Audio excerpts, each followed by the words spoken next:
I think that's what we are going to do. We will do all those things at the same time. Sometimes it brings about poor results, but we have no choice.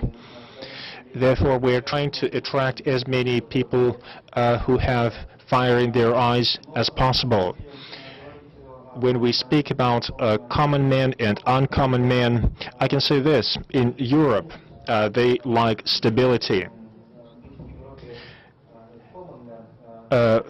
Being a common man is more fashionable in Europe than being an uncommon person. People Urscher, the president and CEO of Siemens, are you prepared to act as an uncommon man for Russian projects?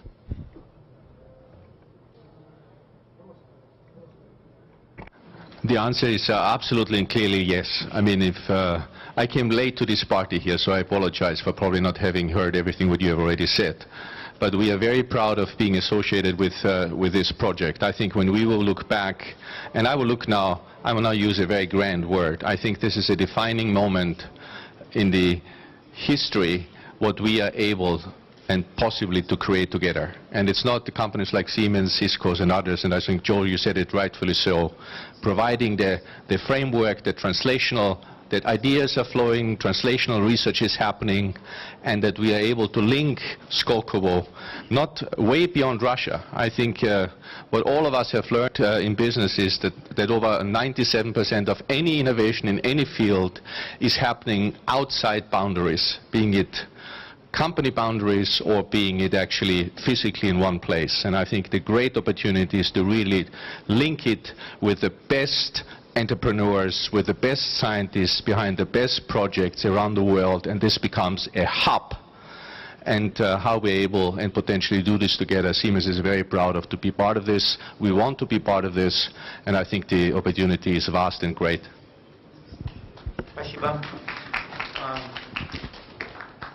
Thank you. Viktor, will you be comfortable working with these people? Well, it seems like there is a rule already. Certainly, yes. Well, it is allowed to say no. I have a dual feeling, frankly speaking. On the one hand, we have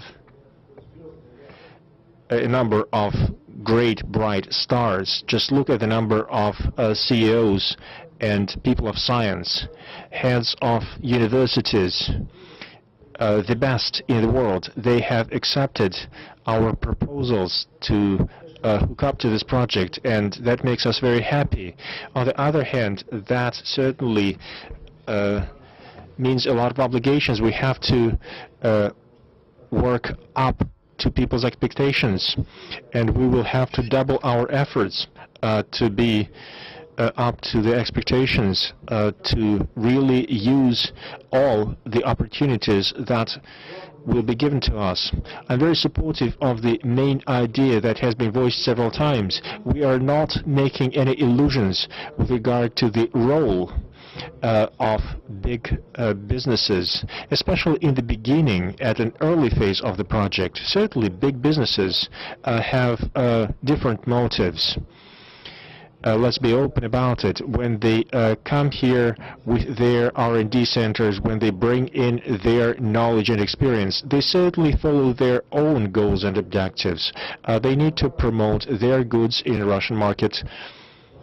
They need to have access to Russian resources and other things. But I think we are in a situation when we all win. It's a win-win situation. All parties benefit from this cooperation. We learn from them. We want them to bring in their knowledge and experience. And our partners are interested in addressing their goals. The most important thing, though, and I will stress it once again, this new environment should give us a possibility to grow our own entrepreneurs and managers. I'm very far from the thought that we can, in some time, state that we will come up with a new company like Google every year, but we would really love to make results like that. When will you start first selection of business plans of the companies that will start implementing their projects, maybe virtually? I think this question should be addressed to yourself to a great extent, because so far it's all in the hands of the Commission on Modernization. Well, we are happy to hand it over to the fund. On a serious note, though, we plan to start doing it in fall of this year. We will not wait long. We will bring in the best professionals to review the proposed projects, and the tender procedures will be very open. Everybody's going to get a chance.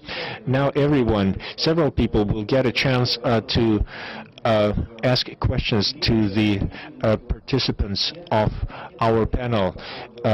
Nothing is exclusive with regard to companies, universities.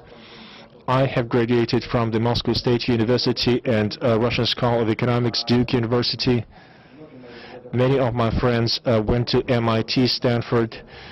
Our president is going to visit Stanford shortly, and probably he will speak about cooperative projects.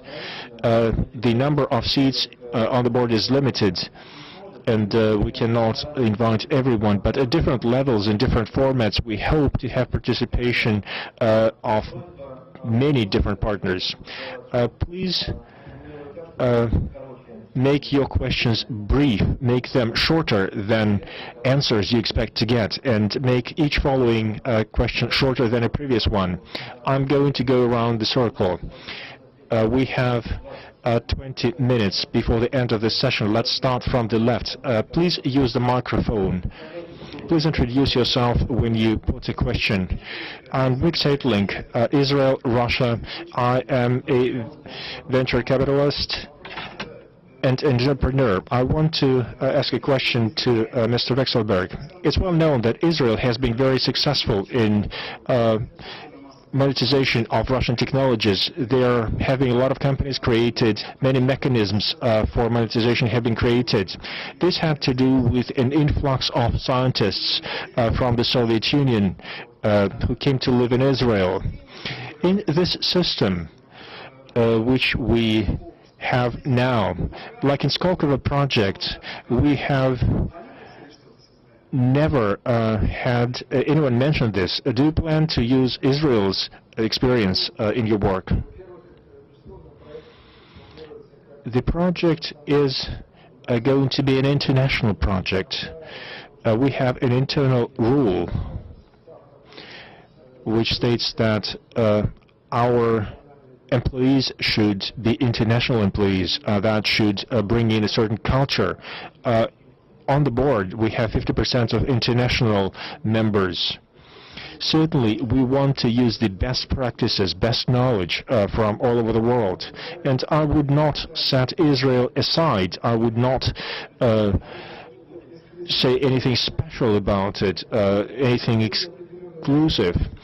Although people of some nationalities claim that they could do more, but we will abstain from that.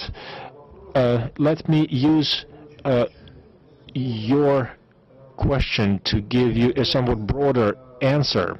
Certainly, repatriation of scientists is one of our goals.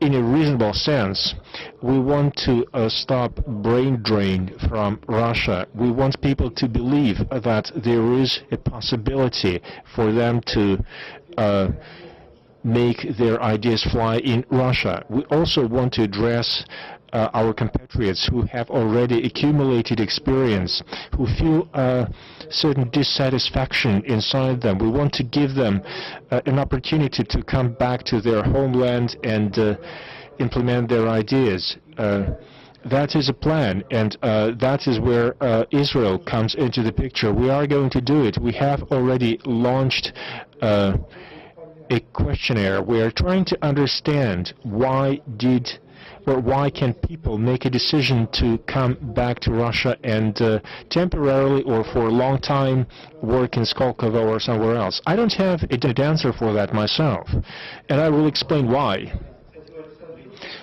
Oh, by the way, Alexander has a recipe. How can we bring those people back into the country, if that's not a secret? Well, that is an experiment that can be done the following way. We are looking for Russian girls who married good foreign experts and went abroad. And we encourage them to come back to their parents' families, and then their husbands may come to Russia and work for Russian businesses. That is like an experiment.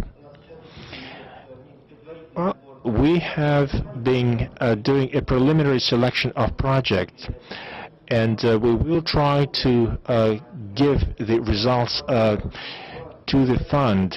There are two conditions that must be complied with. There should be international experts wherever they are, whether they are Russian, ethnic Russians, or they have other origin, regardless of their citizenship, and we should have universities as partners, Russian or international universities. If one of those conditions is not met, we're not going to even look at the project, and we will continue to use these rules in the future.